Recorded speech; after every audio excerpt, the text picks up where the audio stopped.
شاید سوالی که در ذهن خیلی از افراد وجود داره اینه که میزان قند برنج چقدر؟ آیا خوردن برنج برای افراد دیابتی ضرر داره؟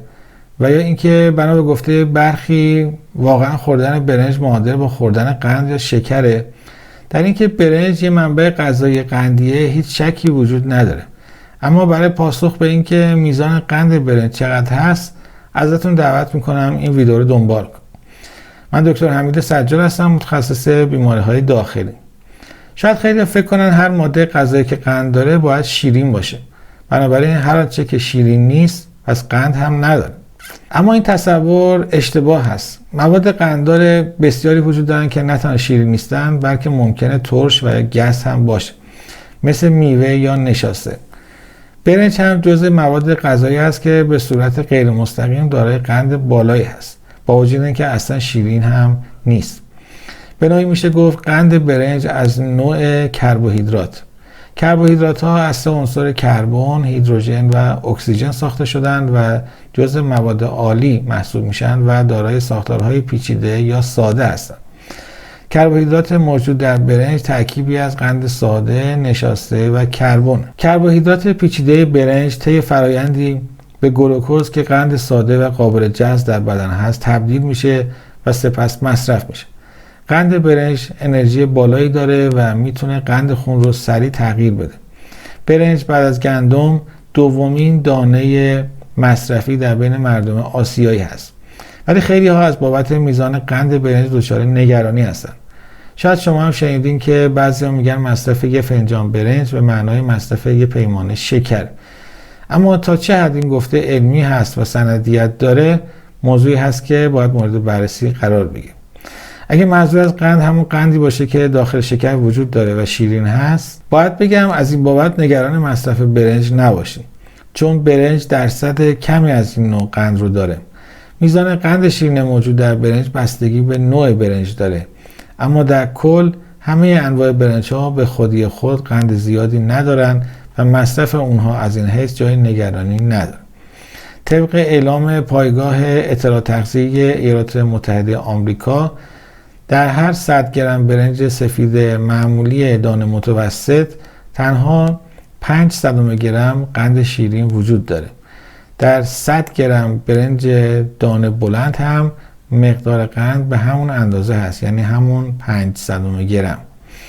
اگه بخوام این مقدار رو با استفاده از پیمانه بیان کنم، باید بگم که در هر پیمانه از برنج معمولی حدود 8 گرم قند و در هر پیمانه برنج دانه بلند 9 گرم قند شیرین وجود داره.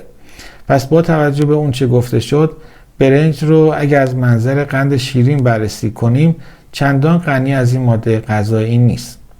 همونطور که گفته شد برنج یک غذای شیرین نیست و درصد قند بسیار کمی داره. اما آیا این بدان معناست که مصرف بیش از حد برنج مشکلی نداره؟ مخصوصا این ابهام ممکنه برای افراد دیابتی وجود داشته باشه. متاسفانه باید بگم اینطور نیست و همونطور که قبلا گفته شد برنج از کربوهیدرات بسیار بالایی برخورداره. تقریبا 78% از هر دانه برنج رو کربوهیدرات تشکیل میده. بین قند و کربوهیدرات ارتباط تنگی وجود داره، به این صورت که کربوهیدرات موجود در بدن طی فرآیند خاصی به گلوکوز یا همون قند قابل جذب در بدن تبدیل میشه و به این ترتیب بعد از مصرف برنج قند خون بالا میره و این در حالیه که برنج مستقیما شکر چندانی نداره. پس میشه گفت برنج به صورت غیر مستقیم قند بدن رو افزایش میده.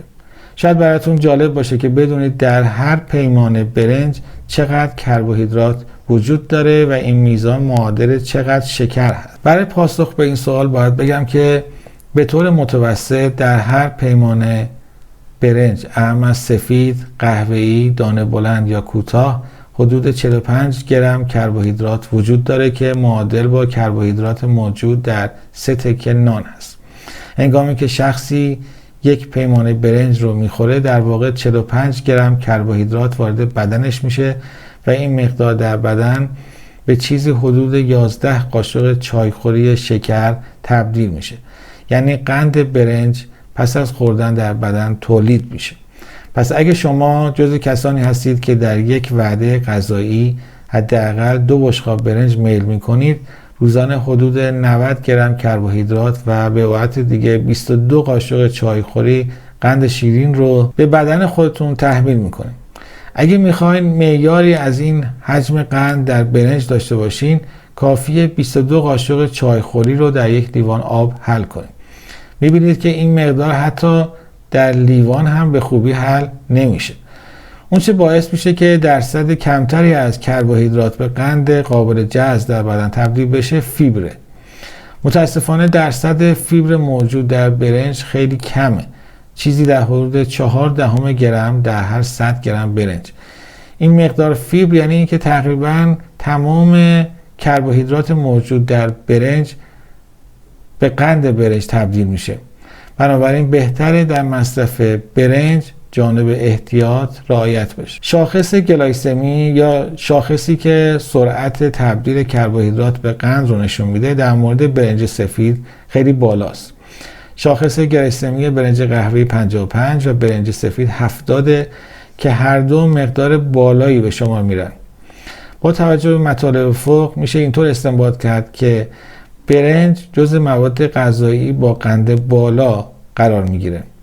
قند برنج جز ساختار اولیه و مواد تشکیل دهنده دانه برنج نیست و ناشی از کربوهیدرات بالای برنج. اما مهم نتیجه‌ای که در بدن به جا گذاشته میشه. در مورد برنج این نتیجه تولید قند بالاست.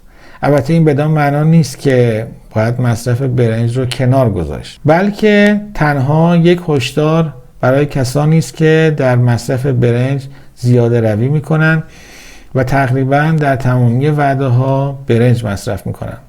همینطور افراد مبتلا به دیابت هم باید در مصرف برنج طبق دستور پزشک عمل کنند و زیاده روی نکنند تا قند برنج باعث ایجاد مشکلات برای اونها نشه.